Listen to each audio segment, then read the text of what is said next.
DC statehood that has the best chance it's ever had to be done every time. If you don't get it done in the next 2 years, you're not going to get it done.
Good afternoon. Joining me are Lieutenant Governor Boyd Rutherford, Major General Tim Gowan, who's the Adjutant General of the Maryland National Guard, and Colonel Jerry Jones, the Superintendent of the Maryland State Police. Yesterday, our nation's capital, the seat of our federal government and the heart of our American democracy, came under siege in a heinous and violent assault. While we are all still taking stock of what happened and why it happened, I want to provide a situational update on the state of Maryland's response yesterday and the additional actions we have taken today. I was in the middle of a video conference yesterday afternoon with the Japanese ambassador to the United States when my chief of staff came in to inform me that the U.S. Capitol was under attack. I immediately excused myself from that video conference and convened an emergency meeting immediately of our entire unified command team, including General Gowan, Colonel Jones, our senior staff, our Homeland Security Advisor, and leaders of the Maryland State Police and the Maryland National Guard. We immediately offered a support to the District of Columbia, which submitted a direct request for law enforcement support through the Emergency Management Assistance Compact. I directed Colonel Jones to immediately mobilize our entire mobile field force of 200 specially trained Maryland State Police troopers to provide security for our nation's capital. I also instructed General Gowan to immediately call up our initial response force of the Maryland National Guard. Right in the middle of that meeting with our security team, I got a phone call from House Majority Leader Steny Hoyer, who was calling me saying that he and Speaker Pelosi and Senator Schumer were all together in an undisclosed bunker they've been spirited off to, some undisclosed location, that the U.S. Capitol Police was overwhelmed, that there was no federal law enforcement presence, and that the leaders of Congress were pleading with me as the governor of Maryland for assistance from Maryland's National Guard and State Police. I informed Speaker Hoyer and the other leaders that a force of specially trained riot police equipped to respond to civil disturbances, along with members of allied and local law enforcement agencies, were already en route to the Capitol. I also told them that I authorized the mobilization of the Maryland National Guard and that I was ready, willing, and able to immediately deploy them to the Capitol. However, we were repeatedly denied approval to do so. Under federal law, the mayor of the District of Columbia does not have authority over the Guard, and we must receive approval from the Secretary of Defense before we're able to send our Maryland National Guard across the border into the federal city, into the District of Columbia. So we had a little back and forth trying to get that authorization. In the meantime, we did not hesitate. We continued to mobilize and get ready so that if and when we finally got that approval, we could immediately move. Approximately an hour and a half later, I got a call on my cell phone from the Secretary of the Army, Ryan McCarthy, who gave us the authority that we needed to be able to move into the city. The initial contingent of Maryland National Guard members were the first to arrive in Washington from out of state. I just got back from the D.C. Armory, where I had a chance to meet with and thank some of the members of the National Guard for their service on this important mission to protect our nation's capital. I thank them for their service, and I told them that this assault on our democracy cannot stand. I just want to assure all Americans that the state of Maryland will do anything and everything we possibly can to continue to secure the core of our nation's capital and to ensure the peaceful transition of power.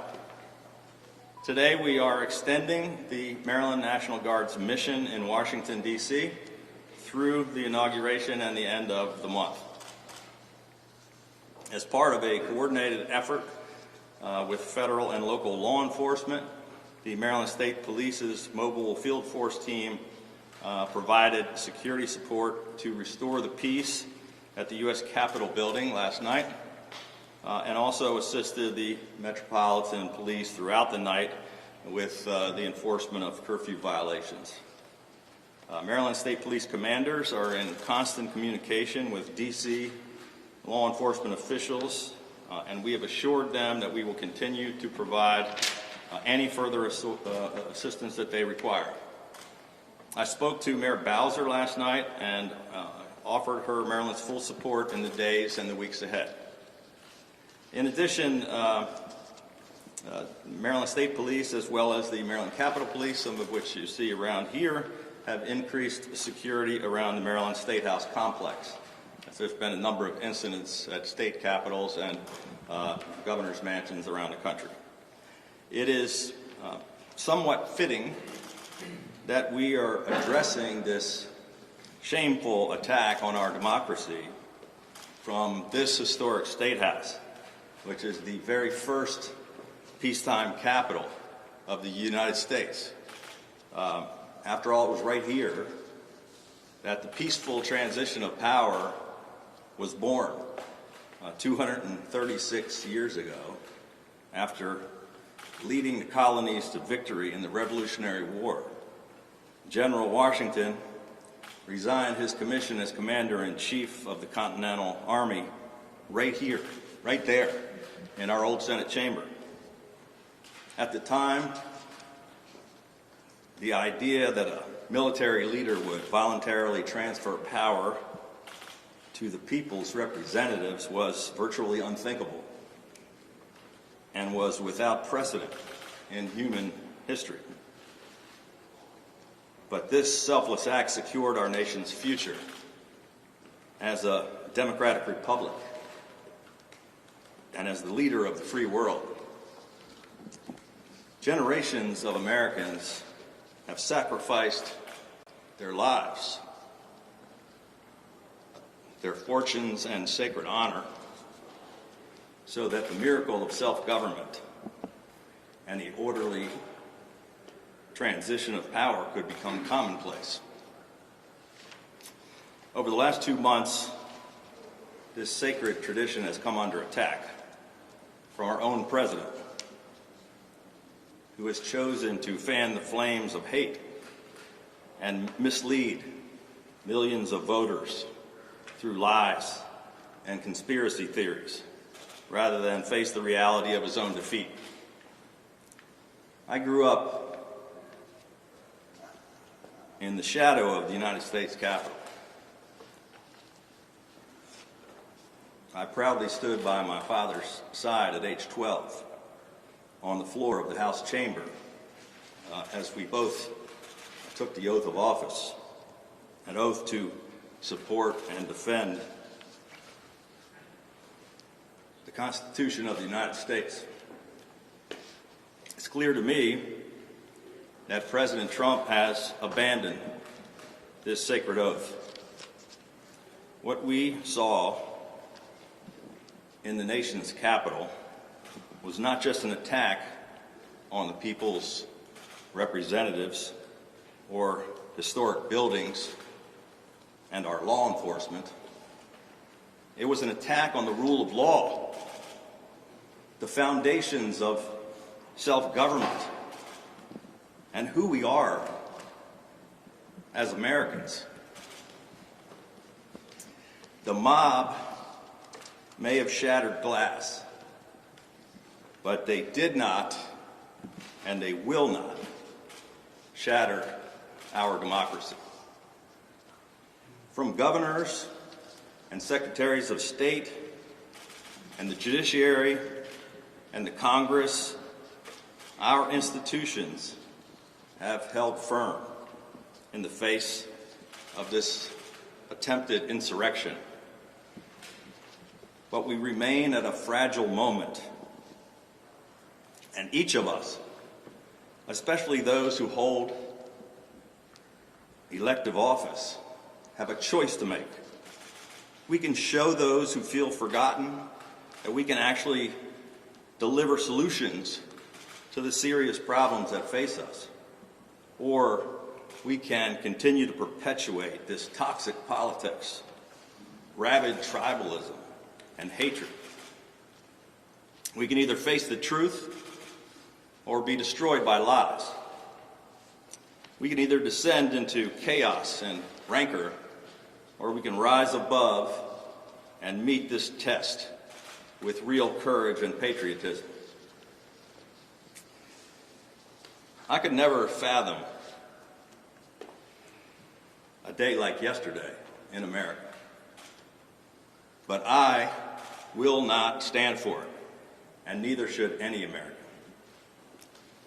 I think I speak for many Americans when I say enough is enough. Enough of the lies, enough of the hate, enough of the total dysfunction, just enough.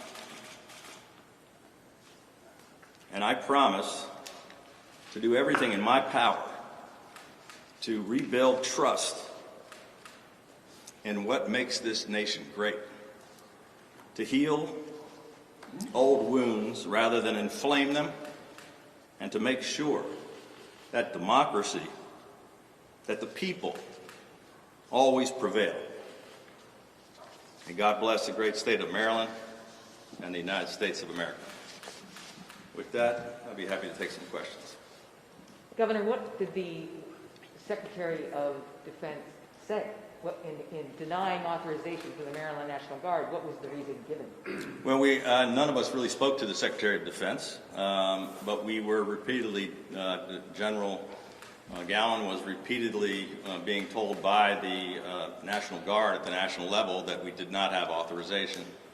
I was actually on the phone with Leader Hoyer, who was pleading with us to send the Guard. He was yelling across the room to Schumer, and they were back and forth saying, we do have the authorization. And I'm saying, I'm telling you, we do not have the authorization. And so we had multiple times, the general was, we running up the flagpole, we're ready, don't have authorization, don't have authorization. And then I get a call an hour and a half later out of the blue, not from the Secretary of Defense, not through what would be normal channels. I got a number I don't recognize on my phone. I, pick it up anyway. Larry Hogan. And it's like, just Ryan McCarthy, Secretary of the Army, Governor, can you come as soon as possible? It was, it was like, yeah, we've been waiting. We're ready. I can't tell you what was going on the other end on the decision-making process. There's been lots of speculation in the media about that, but I'm not privy to what was going on inside the White House or inside the Pentagon. Governor, should the President resign? Should we invoke the 25th Amendment? Where are you at with that discussion? Yeah, look, here's where I am. I think there's no question that America would be better off if the President would resign or be removed from office, and if Mike Pence, Vice President of the United States, would conduct a peaceful transition of power over the next 13 days until President Biden is sworn in. Now, how the details of if that's going to happen or how that should happen, I don't know. But I think Vice President Pence, who's a friend and has been for a long time, I have tremendous respect for. I think he did the right thing, stood up for the rule of law, stood up to protect the Constitution. There's speculation that he was involved in finally making the decision about the National Guard. I don't know. But we need leadership right now, and we need to stop all of this craziness. Governor, how many National Guard members and Maryland State Troopers are in Washington now? So we have 500 members of the National Guard right now. We have about 200 Maryland State Police and other allied agencies, but they're actually just outside the city now. They finished their mission last night successfully. And they're communicating they're still mobilized and still ready to provide whatever assistance that the Metropolitan Police or the Capitol Police request. But we're waiting for the next mission. So they're called up and mobilized, but not taking direct action right now as we speak. Governor, you said it took an hour and a half to get the clearance. How much sooner would the Guard have arrived at the Capitol had you gotten that clearance the first time? Well, it's hard to say. There is time to ramp up. So in discussions with General Gowan, The National Guard, they have to get ready. So my decision, along with our security team and the general, was, well, I don't want to wait to get the authorization and then get people ready. So I'm going to authorize them. So you call them up, get them mobilized, and then we'll be closer to being in the city when we get the call. It took a little longer, but we were the first ones to arrive. Maryland was the very first Guard to show up. What did the Guard do when the Guard members from Maryland arrived? We protected the U.S. Capitol. Does this new mission change the Guard's role in vaccine? And the Library of Congress. Does this new mission change the Guard's role with vaccine deployment? No, we still have the Guard doing. We have different teams of people, and so it's ironic, but I mean, we've been focused like a laser on the vaccine. Today we crossed 100,000 vaccines. We had another team of Guard deployed into Prince George's County to assist them with their vaccines. Yesterday we were in Charles County, so we're still utilizing the Guard for other missions, but this was a different group of Guard that we had to send down to help protect the nation's capital. Governor, I take it, given what you have been describing to us, that there was no pre-planning before yesterday for any sort of eventualities with the state or... Well, there's been ongoing discussions with all the federal agencies and all of our state agencies for a long time about the inauguration, which we're always involved in.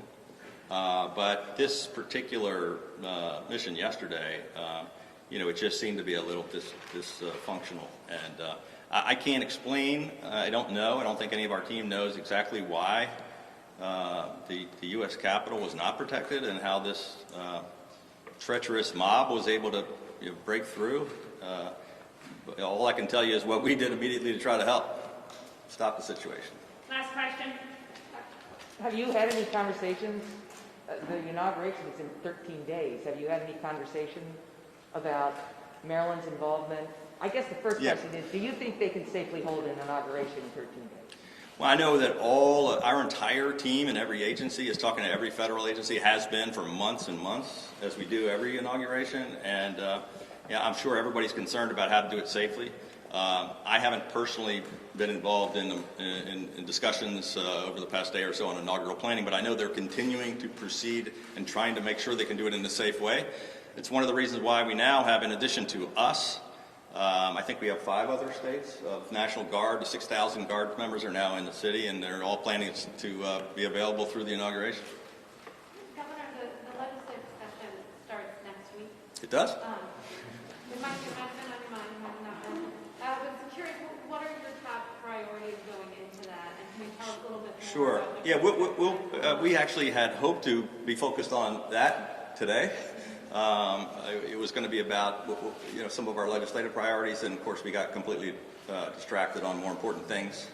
But next week I think we'll be announcing. Look, our priorities for the session are pretty simple. We're focused on the response to the virus and the recovery of our economy. And we had a great productive discussion yesterday before all of this happened with the Speaker and the Senate President to talk about. I think we all share the same desire. That the most important priorities are, the struggling Marylanders, struggling businesses, helping people get the assistance they need, providing more economic relief, and continuing to, fight the virus. So that's what we're going to be focused on, and we'll likely have multiple announcements next week to talk about. Yeah. Thank you. Thank you.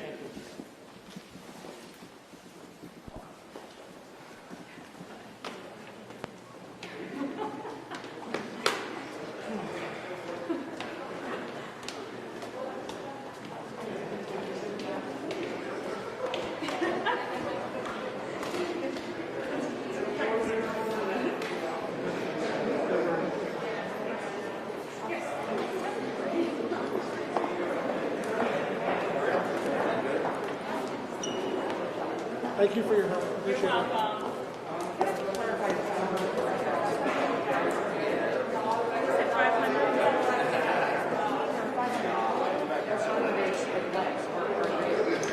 Let me check with Kurt. I'm going to look in an email to Kurt from National Guard. So my understanding was, based on his answer, 500 National Guard, 200 state police? That's what the state